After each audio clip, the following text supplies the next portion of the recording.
Hello दोस्तों, ये है चक्रवृद्धि ब्याज की वीडियो नंबर 2। मैं आपके लिए क्वेश्चन लेके आया हूँ जो मैं आपको ट्रिक से करवाऊंगा। तो देखते हैं जरा।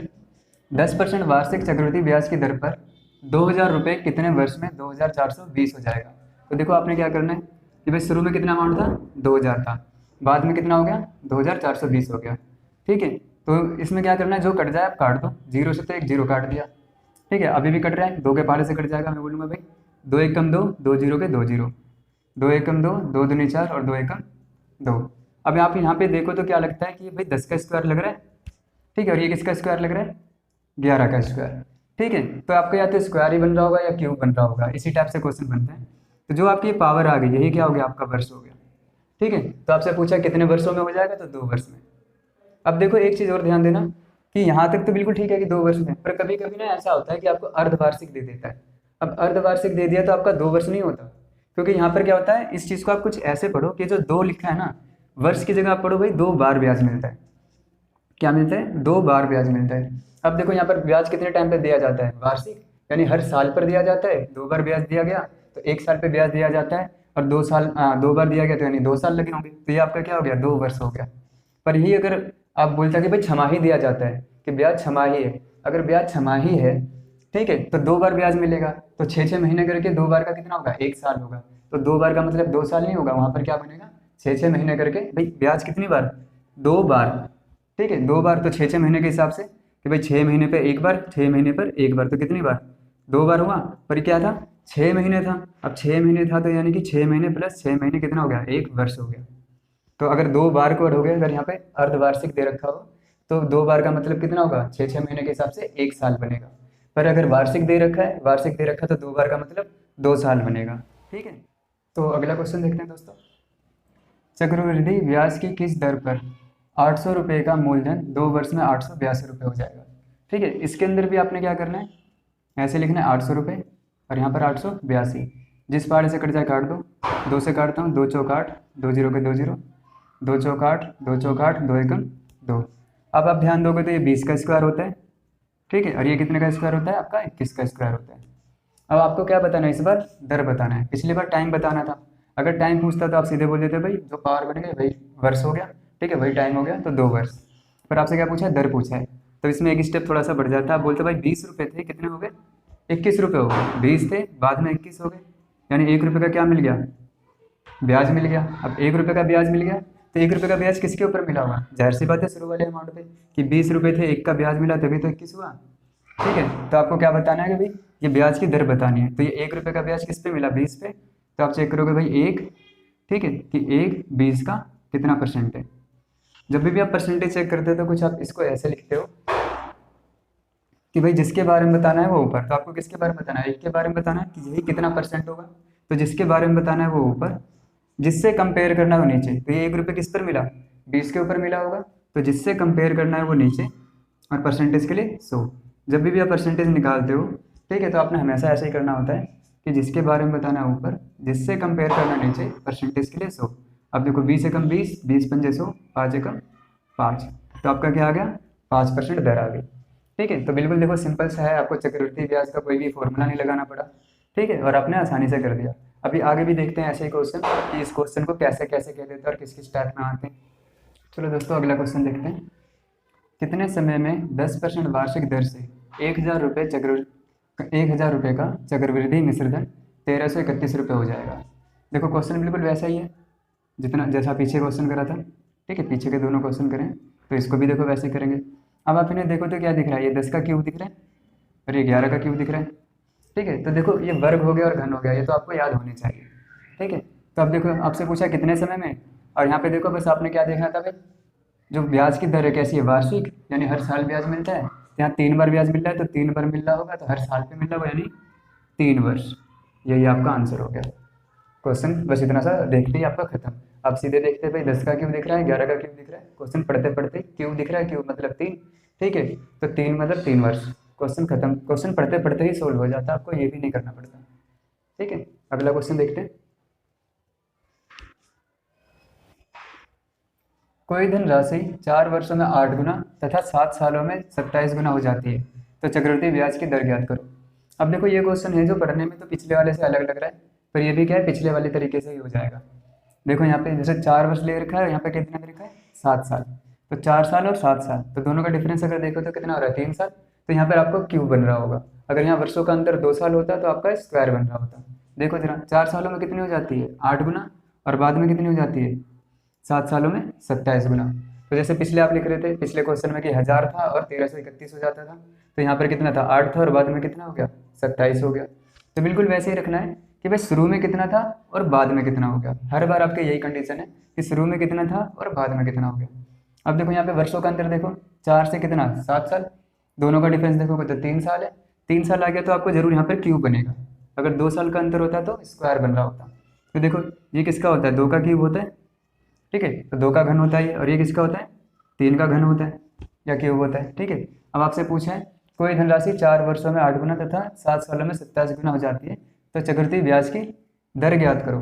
तो देखो अगर वर्ष पूछता तो देखो आप जो पावर बन गई भाई आपका वर्ष हो जाता कि 3 दिख रहा था 3 वर्ष। पर आपसे क्या पूछा है दर पूछा है, तो हमने बताया था कि भाई 2 था कोई धन और कितना हो गया 3 हो गया। 2 था 3 हो गया तो 1 क्या हो गया आपका ये ब्याज हो गया, ठीक है। आपने ऐसे ही करना है हर बार। जब आपसे वर्ष पूछे तो आप जो पावर होगी इसको वर्ष बता दोगे, और जब आपसे दर पूछे तो आप बोलोगे भाई यही चीज़ कि भाई पावर बनाने के बाद कि 2 रुपये था कितना हो गया 3 रुपये हो गया, ठीक है। तो कितना बढ़ गया 1 बढ़ गया, तो जो बढ़ता है वही तो ब्याज होता है। तो 1 का ब्याज हो गया, और 1 रुपये का ब्याज किस पे बढ़ा होगा, जाहिर सी बात है शुरू वाले अमाउंट पे, कि 2 था 3 हुआ, तो 2 से 3 हुआ तो 2 के ऊपर ही तो 1 बढ़ा होगा, तभी तो 3 हुआ। तो अब बस आपने क्या चेक करना है कि भाई 1 2 का कितने परसेंट है। एक तो वैसे दिख रहा है आधा है, आधा मतलब 50%। बाकी जब करोगे तो करने परसेंटेज निकालने का तरीका क्या होता है, जब भी किसी भी चीज़ की परसेंटेज निकालनी हो तो आप क्या कहते हो भाई जिसके बारे में बताना है वो ऊपर, ठीक है, जिससे कंपेयर करना हो नीचे। तो ये 1 किस पर कंपेयर करना है, ये 1 2 पे ही तो मिला था तो 2 पे ही चेक करना है। तो बस हम क्या करेंगे जिससे कंपेयर करना है, किससे कंपेयर करना है 2 से। तो भाई जिसके बारे में बताना है वो ऊपर, जिससे कंपेयर करना है वो नीचे, 2 पे ही चेक करना है। और परसेंटेज के लिए 100, ठीक है। कहीं पे भी कोई सा भी चैप्टर हो परसेंटेज जब भी आपको निकालनी है आपने ऐसे ही करना है कि जिसके बारे में बताना है ऊपर, जिससे कंपेयर करना है नीचे, परसेंटेज के लिए 100। 2 से काटोगे 2 एकम 2, ठीक है, 2 पंजे 10, 0 का 0, 50 एकम 50। तो 50% क्या थी दर थी इसकी, ठीक है। अगला क्वेश्चन देखते हैं। देखो दोस्तों अगला क्वेश्चन, कितने प्रतिशत ब्याज की दर से कोई धन 2 सालों में 4 गुना हो जाएगा। देखो पिछले क्वेश्चन में था कि भाई 4 सालों में इतना हो जाता है, तो 7 सालों में इतना हो जाता है, जैसे था ना कि 4 सालों में कितना हो जाता था वो 8 गुना, और 7 सालों में कितना हो जाता था 27 गुना। तो वहाँ 2 2 थे कि भाई 2 2 चीज़ें थी, तो एक वैल्यू आप यहाँ और एक वैल्यू यहाँ रख के काट के देख लेते थे भाई इसकी पावर क्या बन रही है, घन बन रहा है या वर्ग बन रहा है। पर यहाँ पर तो 2 2 बार है ही नहीं, सिर्फ एक ही बार है। क्या दे रखा है, कितने प्रतिशत ब्याज की दर से कोई धन 2 सालों में 4 गुना हो जाता है या 4 गुना हो जाएगा, ठीक है। अगला वाला तो है ही नहीं। तो देखो मैंने आपको बताया था कि आपने क्या रखना होता है कि शुरू में कितना था और बाद में कितना हो गया। अब देखो यहाँ 2 सालों में कोई दिन 4 गुना हो गया है, तो शुरू में क्या रहा होगा, शुरू में कोई भी चीज़ क्या होती है 1 होती है, ठीक है। कोई भी चीज़ 1 रही होगी तभी तो बाद में कितनी होगी 4 गुना हो गई होगी। तो आप शुरू में क्या रखोगे, शुरू में 1 था और बाद में कितना हो गया 4 गुना, यानी कि 4 हो गया। अब देखो 2 सालों में बोला है तो 2 साल है मतलब आपने वर्ग बनाना है, स्क्वायर बनाना है। तो 1 की पावर कितनी भी लगा तो 1 ही रहता है। ये किसका वर्ग दिख रहा है 2 का दिख रहा है। तो आप क्या बोलोगे भाई, अगर वर्ष की बात करेगा तो जो 2 दिख रहा है तो देखो 2 वर्ष, ठीक है। पर वर्ष तो दे ही रखा है, आपसे क्या पूछा है दर पूछा है कि भाई दर बताओ। तो आप बोलोगे 1 रुपये था कितना हो गया 2 रुपया हो गया। तो 1 रुपये था 2 रुपया हो गया, तो बढ़ के कितना गया 1 बढ़ गया। और जो बढ़ता है वही तो क्या होता है ब्याज होता है, कि भाई 1 रुपये था 2 रुपये हो गया, तो कितना बढ़ गया 1 रुपये बढ़ गया। 1 रुपये किसके ऊपर बढ़ा 1 रुपये के ऊपर, 1 के ऊपर 1 यानी पूरा का पूरा 100% ही बढ़ गया। तो आपका आंसर क्या हो गया 100% ब्याज की दर। पर अगर यही निकालना होता तो आप कैसे बोलते कि दर जिसके बारे में बताना है ऊपर, तो हमें ब्याज के बारे में बताना है, इसी की परसेंटेज बतानी है। तो जिसके बारे में बताना है ऊपर, यही परसेंटेज किसके ऊपर बढ़ी, इसके ऊपर शुरू वाले अमाउंट पे। तो जिससे कंपेयर करना हो नीचे, परसेंटेज के लिए 100। अब देखो यहाँ पे नीचे 1 की कोई वैल्यू नहीं होती, 100 एकम 100, तो 100% आपके ब्याज की दर हो गई, ठीक है। और देखो आपका ये क्वेश्चन बहुत बार रिपीटेड है, कई बार आया हुआ है, और जब भी अगला क्वेश्चन कराऊंगा वो भी बहुत बार रिपीटेड है। और रिपीटेड ऐसा है कि बिल्कुल डिट्टो, कोई डिजिट भी चेंज नहीं होती, सेम टू सेम यही क्वेश्चन आता है, ठीक है। और अगला क्वेश्चन भी सेम, कोई डिजिट चेंज नहीं, सेम टू सेम आता है और बहुत बार आया हुआ है, तो इसलिए मोस्ट इंपॉर्टेंट क्वेश्चन है आपका ये। कितने प्रतिशत चक्रवृद्धि ब्याज की दर से कोई धन 3 सालों में 8 गुना हो जाएगा। पिछले क्वेश्चन में क्या था आपका 2 सालों में 4 गुना, और यहाँ पर क्या 3 सालों में 8 गुना। अब 3 साल है तो यानी कि पावर 3 बनेगी। अब बोलोगे भाई बिल्कुल पिछले वाले की तरह कि शुरू में कितना था, कोई धन 1 था और 3 सालों बाद कितना हो गया, 8 गुना हो गया। ठीक है, तो आप बोलोगे भाई शुरू में 1 था, बाद में कितना हो गया, 8 हो गया। अब 3 बोला है तो पावर क्या लगा दो, 3, तो 1 की पावर 3 यानी कि 1 ही रहता है, 1 के ऊपर कितने भी पावर लगा दो वो उतना ही होता है। अब 8 ये क्या बोल सकते हो आप, 2 की पावर 3 बोल सकते हो, क्योंकि 2 की पावर 3 क्या होगा, 2 गुना 2 गुना 2, 2 दूनी 4, 4 दूनी 8। ठीक है, तो ये 2 की पावर बन गई, तो 2 का क्यूब है ये 8। तो आप इसके अंदर भी क्या बताना, अगर आपसे वर्ष पूछता तो आप बोलते भाई 3 वर्ष, जो भी पावर बन जाती है वही आपका वर्ष हो जाता है। पर आपसे क्या पूछा है, दर पूछा है। दर पूछा तो आप बोलोगे भाई शुरू में 1 रुपया था, बाद में कितना हो गया, 2 रुपये हो गए। तो 2 रुपये हो गए तो वृद्धि कितने की हो गई, 1 की, और जो भी वृद्धि होती है वही तो क्या होता है आपका, ब्याज होता है। ठीक है, तो 1 रुपये के ऊपर 1 की वृद्धि हो गई तो बाद में कितना हो गया, वो 2 रुपये हो गया।